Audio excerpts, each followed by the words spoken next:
وتەیەک سەبارەت بە بڵاوکردنەوەی ژمارەی دووەمی جیهانی ئەمڕۆ، گۆڤاری سیاسی حزبی کۆمۆنیستی ئێران. دووهەمین ژمارەی جیهانی ئەمڕۆ بڵاو بووەوە. جیهانی ئەمڕۆ گۆڤاری سیاسی حزبی کۆمۆنیستی ئێرانە. بڵاوکردنەوەی ئەم گۆڤارە زیاتر لە 2 دەیە مێژووی هەیە.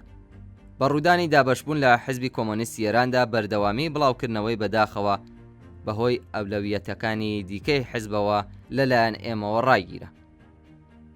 ئێستا خۆشحاڵین باگەدارتان بکەین کە بڵاوکردنەوەی ئەم گۆڤارە لەژێر ناوی جیهانی ئەمڕۆ دەست پێ دەکرێتەوە. لەم پەیوەندیەدا پێویستە چەند خاڵێک باگەداریتان بگەێنین. یەکەم، جیهانی ئەمڕۆ گۆڤاری سیاسی حزبی کۆمۆنیستی ئێرانە.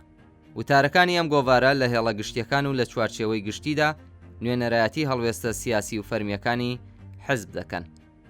پێویستە هەر لێرە ئەم خاڵە گرنگەش بیر بهێنینەوە کە لە دەرەوەی ئەم چوارچێوە دیاریکراوە بۆ جیهانی ئەمڕۆ حزبی کۆمۆنیستی ئێران چەندین دەرفەتی بۆ بڵاوکردنەوەی ڕاوبۆچوونی نافەرمیش ڕەخساندووە. لەوانە کەناڵی تەلەڤیزیۆنی 24 کاتژمێری ماهوارەیی و ماڵپەڕ و تۆڕە کۆمەڵایەتیەکان و تێیاندا بەپێی سیاسەتێک لەسەر بنەمای جیاوازی بۆ چوون یەکیەتی کردار پەیڕەوی دەکات.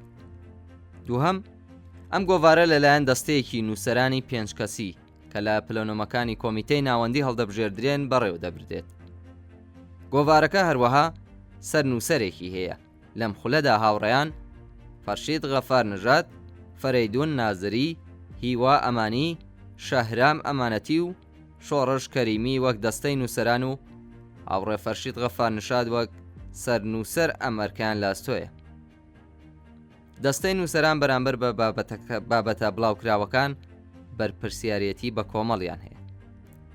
سێهەم، لە ئێستادا بڵاوکردنەوەی جیهانی ئەمڕۆ ماگانە دەبێت.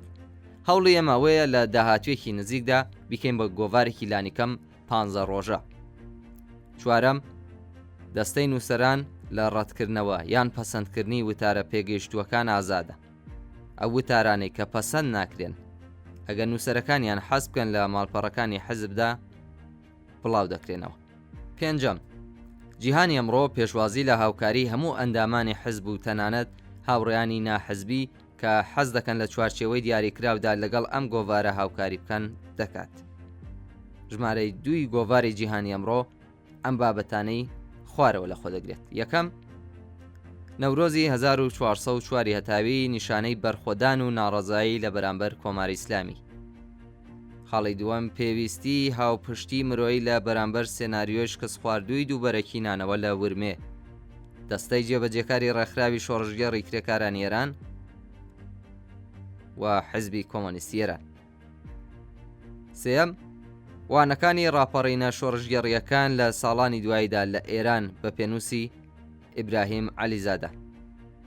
چوارەم، پەیامی کۆمیتەی ناوەندی کۆمەڵا بە بۆنەی دەستپێکی ساڵی 1404 هەتاوی. پێنجەم، بژی کۆمۆن، یەکەمین حکوومەتی کرێکاری جیهان. شەشەم، کاریگەریە کارە ساتبارەکانی قەیرانی ئاو لە ئێران. هەفتەم، مانیفێستی مافەکانی ژنانی ئێران بە بۆنەی یەکەمین ڕۆژی جیهانی ژن پاش شۆڕشی ژینە. هەشتەم، حزبی کۆمۆنیستی شۆڕژگەڕی سەرتاسەری بە پێنووسی فەرەیدون نازری. نۆهەم، ستوونی هونەر و ئەدەبیات چیرۆکی دیاری بە پێنووسی شەهرام ئەمانەتی. هەروەها یاداوەری دەکەینەوە کە ناونیشانی هەموو ماڵپەڕە حزبیەکان و کاناڵەکانی پەیوەندی لەگەڵ حزب و کۆمەڵەدا لە گۆڤاری جیهانی ئەمڕۆدا ستوونێکمان بۆ تەرخان کردو.